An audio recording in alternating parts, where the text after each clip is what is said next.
Welcome back!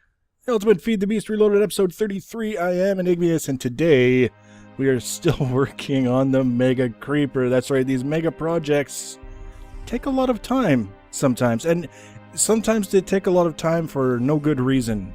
I'm just going to get that out there right now. If you recall, in the last episode, we finished assembly of the major parts of the Mega Creeper. He's standing there awaiting instructions, and we took a little bit of a look at some of the Lua that we've been doing towards controlling and manipulating the Mega Creeper. And basically, everything is progressing sort of at its own pace. There's a learning curve here, and I think I'm navigating it adequately, but not necessarily swiftly. I actually spent an hour and a half today trying to figure out, again, how to send a wireless redstone signal from my Rether turtles before I remembered that it's actually a Miss Peripherals API, and I was looking in the total wrong areas for the methods to make that happen. So once I actually got it sorted out, it was actually pretty straightforward. I'm finding the interface is actually an improvement with the advanced computers, the ones that are made with gold and look gold and have different colors on the monitors and things like that. But still, a lot of the editing that I'm doing is being done outside of Minecraft in a text editor, so I can take advantage of all the manipulation of the various different bits of text here and there, and then cut and paste back into Minecraft, just to save a little bit of time, make things a little bit easier for myself. But that's neither here nor there. What I wanted to do today is just kind of give you a brief overview of some of the progress.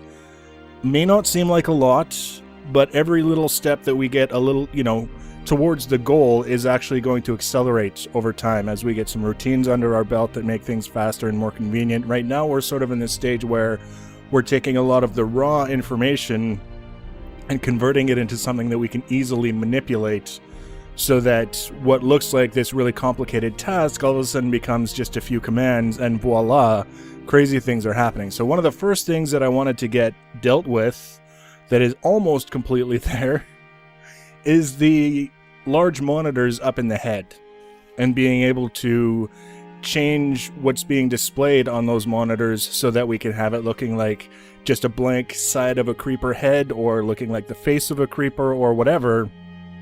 To start that, I needed to take a look at how the monitors are set up. Basically, they're just individual monitors that you stack together, and they become like any other multi-block structure. Once they reach certain dimensions or certain layouts, they merge together and they form one larger bit. But you can still see where the blocks themselves sort of line up if you move your mouse pointer, crosshairs, whatever, over a particular block. I know it's probably difficult to see in the default YouTube window size, but you can see the black outline of the individual monitor that's part of the multi-block structure. So I wanted to get that information.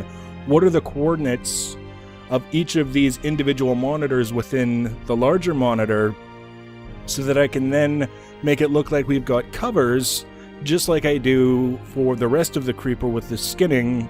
It's not going to match perfectly because for example, lime green on the monitors is very different from a lime green on the frames, just the way the lighting is handled, but it's still enough that you'll look at it and say, oh hey, that's the side of the head as opposed to the face. Right? That's the basic idea. So what we've got here, this was one of the things that I used in order to count, basically in terms of text spaces, like when you press the space bar, it makes a little gap. That's basically what these are. So going with that, we came up with, actually let's take a brief look at the code first. For those of you who don't do any programming, don't worry, this isn't going to be super complex and heavy. We're just going to take a brief look. Now, the whole idea with this is that I want to upload it to Pastebin, so that you guys who are learning how to code, or who want to do something like this, or take this and botch the hell out of it, do your own thing with it, whatever you want to do, can do that. So I'm trying to remember to comment as I go and document it. Basically, I've set up the coordinates for the X all the way across the top for the blocks based on spaces, text spaces, and the Y coordinates, all the different rows that you get by pressing enter going down the monitor. And then from there, it's a simple matter of an Enderman teleporting up on the platform beside you. Sure, it's a thing. It happens. Taking that information and then saying, okay, well, we're going to start at this location for this particular block, and it's going to be X number of spaces wide, and it's going to be Y number of rows high, and then taking that information and making it write a block of a particular color. You can see here the comment is function to produce cover, right? Pretending it's like a cover of color C at monitor position indicated by X and Y, right? And then we've got the code that does that. And then this part here is just an example of the learning curve, because back when I did programming, the syntax for a table, what we call a table in Lua, was called an array, and it was expressed differently. So I've done some stuff with tables. You may have seen that at the top if you're familiar with Lua. Here, I should have done this in a table. I will eventually. The next iteration that I do on this will be done in a table because it'll be much easier to set up different patterns. I'm not going to have the same block pattern repeated on every monitor that's not a face. That would just look ridiculous.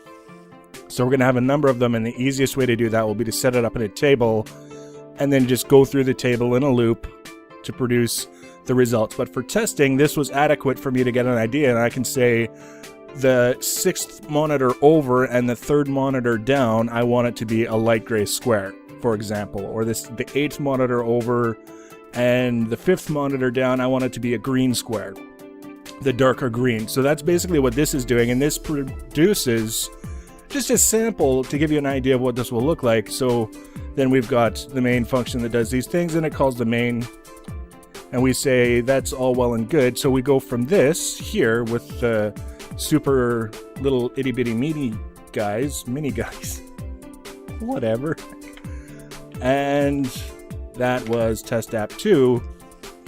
So now you can see we've got something that a little bit more closely resembles this setup with the covers up here.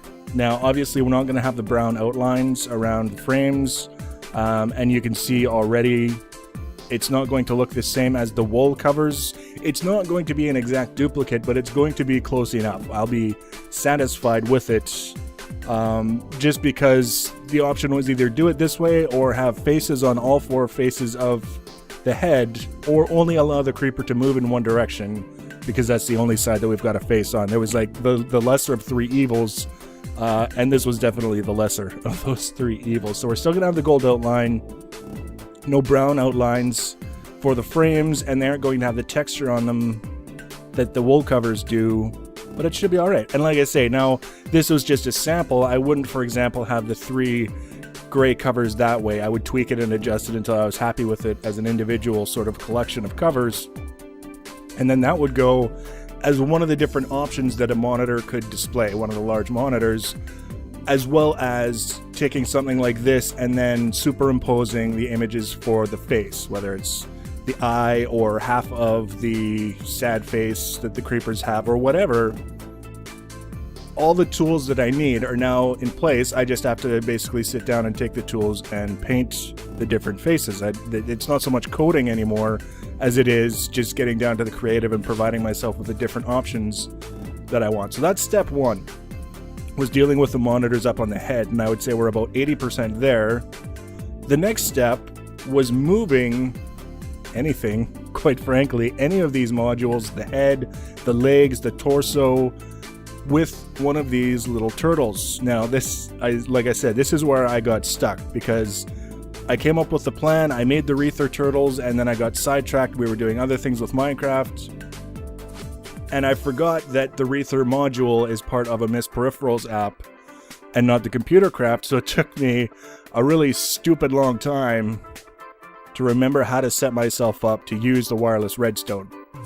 So here is the application that I've written so far. It is freakishly simple, but it does give you an idea what I was talking about with the offset. So here, if you're familiar again with Lua and peripherals, we're wrapping the wireless modem on the right side, the Reether module, the wireless redstone module on the left side, and then we've got our offset here. So just like I'm doing with the face, the covers and stuff on the other computer. I'm going to be doing a lot of the editing here in a text editor outside of Minecraft, and then copying it over into the different turtles and things of that nature, uploading it to Pastebin, whatever. And at that point, I can take this offset here, copy all of the code. It'll be exactly the same, only this turtle, I'll come along and I'll say, okay, yeah, the offset is 1,000. We're going to leave that. We're going to go to the next turtle. The offset will be 1,010. The next turtle will be 1,020. And just by changing that offset and leaving everything else exactly as it is, we will be setting up that turtle to send to the appropriate module that we want that turtle to control. So in this case, this turtle is controlling the northeast leg bottom module. So the only function that I have now, which once I had this done, then I knew I can do the rest very easily, it's not going to be a thing, is to move down. And we can send it a variable to say move down X number of spaces, X number of blocks. Haven't tested that yet. I'm not really too concerned about it. And it's basically very, very similar to what I would do if I was doing this with the Red Power computer, is sending the signal saying, activate this motor. It's going to go through its, set motor and then the drive motor. And we're going to give it enough time in between to do those actions so that if we're doing this multiple times, it's not going to get kind of jammed up. And then we make sure that we set that signal to off so that the next time it comes around, it's ready to go. Very, very simple, very straightforward. Nothing complicated, but what's the point if it doesn't work? You know what I mean? Like, this is the whole thing with writing the software or building anything that's supposed to have a function. If it doesn't work, it's all for nothing. So if we take this guy and we go, oops, I didn't want to hit escape like that. I wanted to go exit, and then this guy is test app 1, and we should see, yeah, it gets a little bit glitchy because we've got a bajillion frames and micro blocks, but if we get close enough to take a look at it, you can see. Now we'll do it once more just in case you missed that.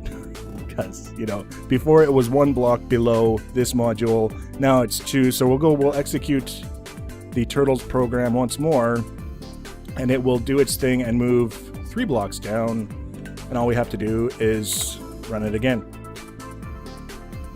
And you can see it returns once it's done all the waiting, and then we can go over there and we can see it has moved and done exactly what we want it to. Now, what do we have left to do? We have to finish the routines so that this thing can also move up and also in the 4 horizontal directions. That would be kind of nice.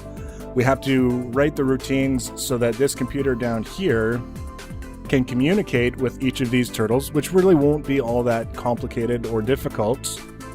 And then we have to write the routines that will allow this computer down here to change what's being displayed on the monitors up there by sending each individual computer that's up there a signal saying change it to this whatever module. So not a whole lot left.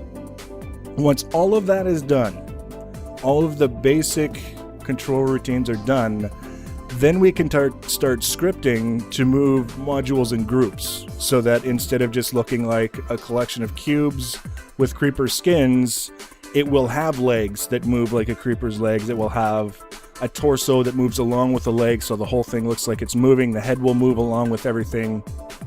And then we can do all kinds of other crazy things with it. And it'll all just be a matter of scripting exactly how that's going to work. And the programs, the routines themselves will handle all of the minute little details that go into that. So that's when it starts to get really, really fun. And we are so very close.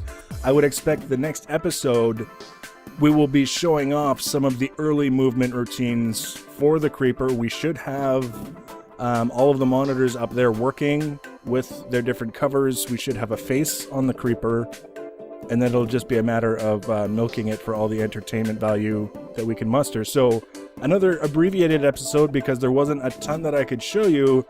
It's as much to reassure you that I'm still working on it and making progress as it is to show off a huge amount of progress. But by the next episode, I think it will all be worthwhile for all of us. We will start seeing what a 70-block tall creeper likes to do in its spare time. So I hope you're enjoying. By all means, leave your feedback in the comment section below. Thanks for watching, guys, and take care.